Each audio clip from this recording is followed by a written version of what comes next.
ম্যাচের আরও প্রায় 20 মিনিট বাকি। এমন একটা সময় গুরুত্বপূর্ণ ম্যাচে ইনজুরিতে পড়ে যান এবং কান্নায় ভেঙে পড়েন বেলজিয়ামের গোলরক্ষক থিবো কর্তোয়া। স্পেনের বিপক্ষে ম্যাচের 71তম মিনিটে ইনজুরি নিয়ে মাঠ ছাড়তে হয় বেলজিয়ামের এই গোলরক্ষককে। হতাশ হয়ে মাঠের বাইরে ব্যাপকভাবে কান্নায় ভেঙে পড়েন তিনি।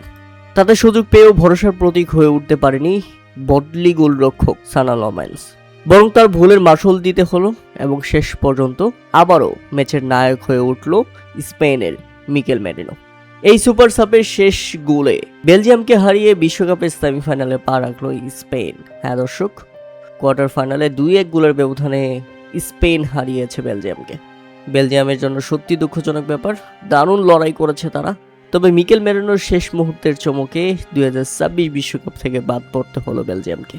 ম্যাচের একদম 86তম মিনিটে মাঠে নামেন মিকেল মেরিনো এবং মাঠে নেমেই গোল করেছেন তিনি মাত্র 2 মিনিট পরেই ম্যাচের 88তম মিনিটে। তাতে এমন একটা সময় গোল পেয়ে গেছে স্পেন যেখানে কপালই পুড়ে গেল বেলজিয়ামের।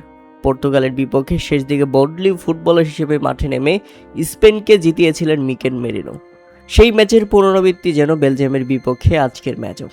বেলজিয়ামের বিপক্ষে আজকেও বদলি হিসেবে নামার 2 মিনিট পরেই গোল করেছেন এই স্পেনিশ ফরওয়ার্ড। লামেন্স প্রথমে দূরপাল্লার শট তালুবন্দি করতে ব্যর্থ হলে বলটি মিকেল মেরিনো একদম সামনাসামনি পেয়ে যান এবং ফিরতি শটে বল জালে জড়ান তিনি এবং তাতেই সেমিফাইনালে পা রাখে স্পেন।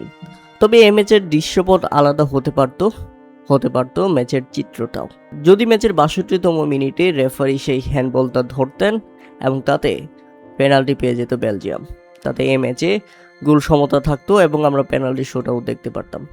কিন্তু সজোরে আবেদন করার পরেও, ক্ষুব্ধ প্রতিক্রিয়া, মিশ্র প্রতিক্রিয়া দেখানোর পরেও রেফারি সেটাকে হ্যান্ডবল হিসেবে গণ্য করেনি, এমনকি ভিআর চেকের প্রয়োজনও মনে করেনি, যেখানে রীতিমতো হতাশা প্রকাশ করেন লুকাকু এবং তিনি তো রেগেই গিয়েছিলেন।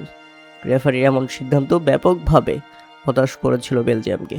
শেষ পর্যন্ত সেখানেই যেন স্বপ্নভঙ্গ হয়ে গেছে বেলজিয়ামের এবং শেষ পর্যন্ত এমন হার তাদেরকে এবারের বিশ্বকাপ থেকে বিদায় করে দেয় এবং সেমিফাইনালে ফ্রান্সের মুখোমুখি হবে স্পেন। 2010 সালে বিশ্বকাপ জয়ের পর এবারই প্রথমবার ফাইনালে ওঠার লড়াই আবারও মাঠে নামবেন লামিনে ইয়ামালের দল।